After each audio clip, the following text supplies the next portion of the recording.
My name's Chris Swartley. I am the chairman of the board for Security Bank of Missoula. So my history with the relation with the bank is back to 1983. Or 84, I guess it was. I went to law school at the University of Montana and started practicing downtown at Dotsopolis, McDonald and Lynn, which was a small firm in those days. And that kind of got me into the commercial and business arena. In 1984, Craig Langle and I joined the bank at the invitation of a couple of different people in Missoula, a gentleman named Gary Lokay, who has since passed away but was a very loyal bank customer and a investor. Craig was part of that team, and then my senior partner at the law firm, who was Milt Dotsopolis. Craig was a younger accountant. He's a year younger than me, and I was a young attorney, and I guess they thought that would be a good combination for this new, at that point in time, 10-year-old local bank. So that's how Craig and I came to be on the board. You know, it's hard to remember back to the 80s and what things were like at First Security Bank. We were in that same building where we are now, but it was about half the size. And believe it or not, it was an old Quonset hut, which served as a concrete plant, which was on the edge of town when it was in that capacity. I think we had $30 or $35 million in assets. I mean, a little teeny bank, which that means that's how much the bank had in deposits, and maybe we had $2 million in loans, and a big loan was $25,000 or $50,000. I mean, compared to what First Security does now, it was just a little peanut. You know, we were a small community bank that focused on business transactions almost exclusively. You know, we didn't really have credit cards, and we didn't have, I don't know if we even had a drive up in those days. We were just small, getting started, kind of out of the chute. But I think we had 3 loan officers: Hal, a guy named Larry Bannister, and a guy named Tom Swan. And so that was it. I mean, there were maybe 4 or 5 tellers and a couple of bookkeepers. And, you know, in those days, things were done by hand. We had paper instead of computers. We weren't thinking about Microsoft or Bill Gates or anything like that. It was good old-fashioned, you know, money in a vault and cash on checks, and that was kind of the way business was done. The board consisted of myself and Craig, and that President Stifler was the chairman, and there was an insurance guy named Marv Horner.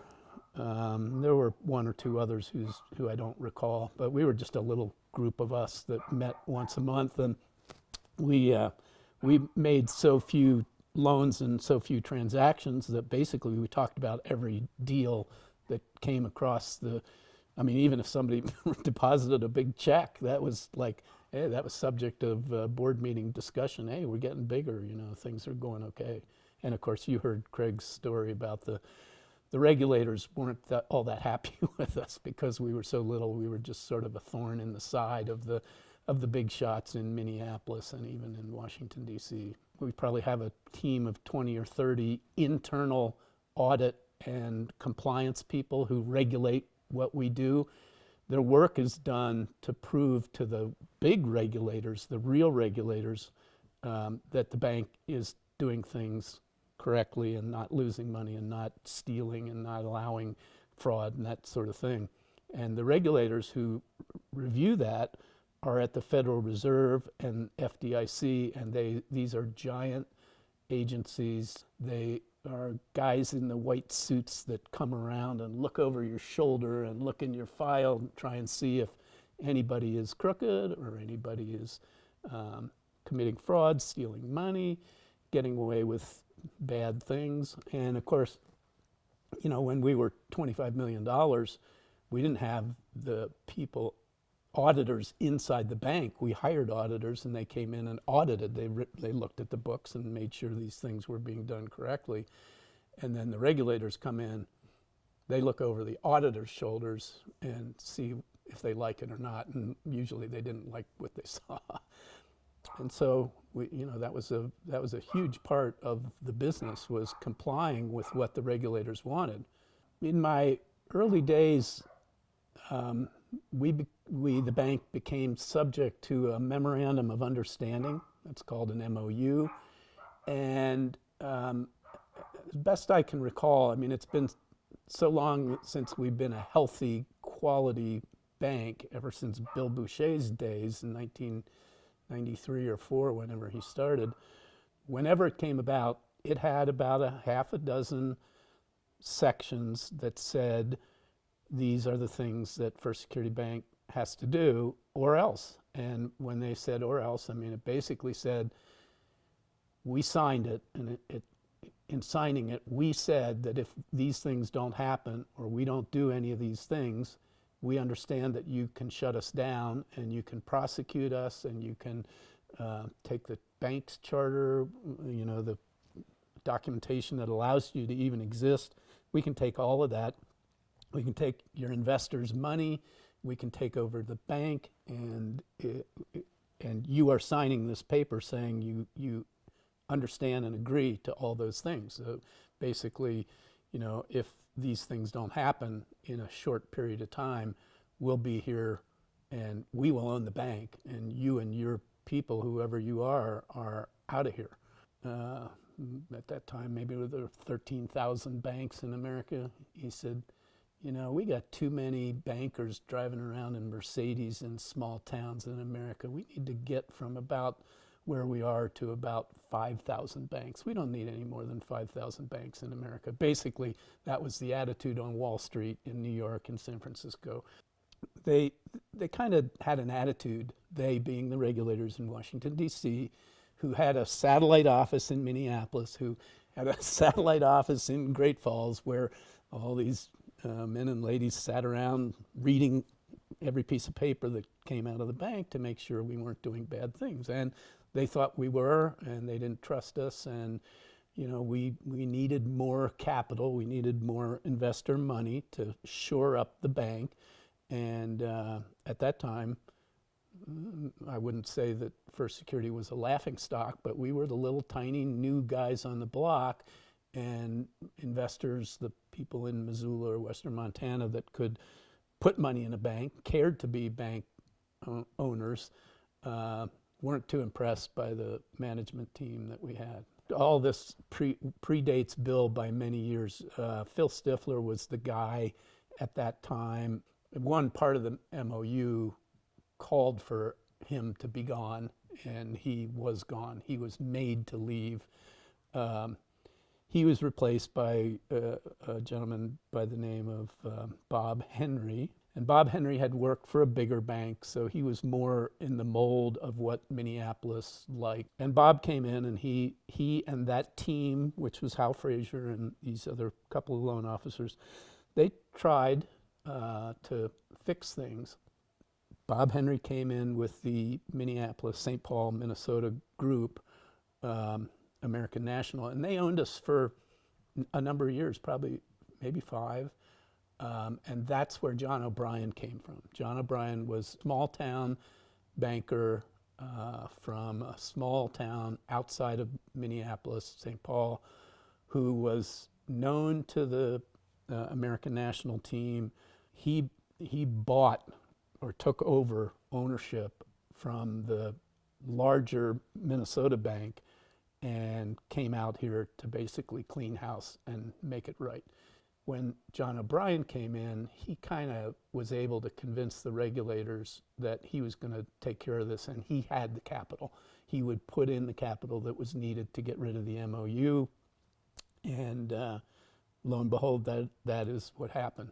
I don't know if Bill talked about it, but they made a deal that, if Bill would go to work for John and help and clean it up and get things right, John would sell the bank to him for a price, not knowing, of course, that it was going to go gangbusters when Bill took over and Bill's team, which it did. But John was a man of his word. He was a real solid guy. John O'Brien coming to the rescue, the guy in the white hat who was acceptable to the regulators. Up until then, they didn't like any of us, and as Craig Langle's story you heard at the dinner, Joe Vogel called us this pissant little bank in Montana. And you can imagine, here's this guy in Minneapolis, and for a $25 million bank, I mean, he was probably regulating billion-dollar banks in Minnesota, and he could drive over to the bank and, talk to the president and know that all was well. And here's this little teeny thing out in Montana, month after month after month, he's having to review. And rumor had it that even Paul Volcker, or whoever was the chairman of the Federal Reserve in Washington, D.C., even had to look at it. They're going, get this thing out of here. Just shut it down and move on. These people, and, part of it, we were not being pushed around. We were telling them, we're going to do these things, and you can't do that. That's just federal government overreaching little Missoula, Montana. We'll fix it. Give us time, which they did, to their credit. So during all of those years, basically, I became the bank's enforcement lawyer. I was the guy who got called if a loan went bad, if a regulator was calling up and saying, tomorrow is a deadline. Craig and I both got an education by fire in that process between then and when John O'Brien came in. He taught both of us a lot. Bill really was the mentor for both of us in how to do things right. So, we were limping along, MOU, problems with regulator, problems with collections, problems with loans going bad, and that became my job. We learned together, the loan officers and me. Hal had come from, I think, Bank of America, kind of like Scott Burke had in San Francisco, and so Hal was a year ahead of Craig and I, and Hal knew some of that stuff from the big bank world, and we patched together loan documents and mortgages and notes and security agreements and that sort of thing. We all kind of were learning that at the same time. Mostly people who borrowed money paid it back. But as we learned over the years, I mean, there were some really bad years in there in the early 80s, the late 80s, 90s. There were bad economic times for Missoula. And that's what I did. That kind of became my work. Well, if you think about the risk history and risk profile, when the bank was $25 or $35 million, there weren't that many borrowers and there weren't that many deals, and you did the best you could with the small players that were out there. But if a $10,000 car loan, in those days probably a $5,000 car loan, went bad, well, you go repo the car and you move on, and hopefully you don't lose $1,000. You don't lose the whole $5,000 unless somebody takes off with your car, which happened to us plenty of times. But nowadays, the numbers are multiples of 100 or even 1,000 times some of those small deals. And one of the things that, Hal was a relationship guy and trusted people, and as Bill Boucher said, made really good decisions with the customers that he knew and built up that relationship so that somebody wouldn't go sideways with him. He was almost their friend. Well, he was their friend as well as their banker. Bill was even more conservative and came in with even more of a attitude about those relations. Relationship banking was kind of what became the watchword for us, for First Security. Bill conservatively managed this to get the good business people around town. And the better it got, the less risk we had. And we cleaned out a lot of bad businesses. First Interstate was the big gun, Wells Fargo, U.S. Bank, First Bank. Those were the big players, and little by little by little, we scratched away their good customers, and the more we got, the more we got. You know, they brought their friends, or however Bill and Hal worked their magic. You know, when Bill came, he brought a bunch of people from his prior history, and my head was spinning. We were bringing in people, and I'm going, who's this guy? Who's this woman? Where'd they come from? And that continued for many years. People often say, you know, sometimes bigger is better, sometimes bigger isn't better. In the banking world, I think there would probably be a lot of people that say bigger is bad. When Bill Boucher kicked things up, bigger really meant better. I mean, meant it in a big way, because all of a sudden the things that Missoula are important to people in Missoula and that Missoula needed, Bill was right there to make sure we got them. And I mean, I think of the YMCA, maybe the first go-round, he was probably on the board of that. I don't know, he may have been on the board of that for decades. The Y that you see today on Russell Street, South Russell, I think Bill raised most of the money for that, and the bank financed that, and that just set the kind of the example that, hey, we can do, you heard him, $6-8 million, we can do an $8 million YWCA now.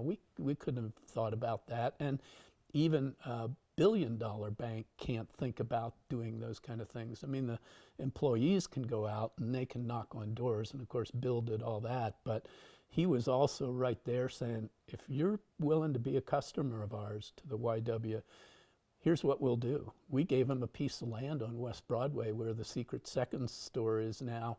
So that ties back with your comment, Jeff, about the sales meetings. You know, it's not just gossip, it's, okay, what's going on in town? Who's coming into town? You know, is MEP, economic development people, who are they talking to? What news coming along? You know, is there going to be this new project, that new project? And don't forget, I mean, as I said earlier, when all this was started, there wasn't a Reserve Street, didn't even exist. Bill was instrumental in, and not just Bill, but all the loan officers instrumental in filling up all those spaces with, you know, the new companies. So that was all a part of this. The whole marketing campaign was, let's get bigger and let's do it the right way. And isn't that going to be great for Missoula? Because I don't know if you looked at the development in Missoula over the last 25 years and the size of the bank, you know, they're both ratcheting it up at about the same level.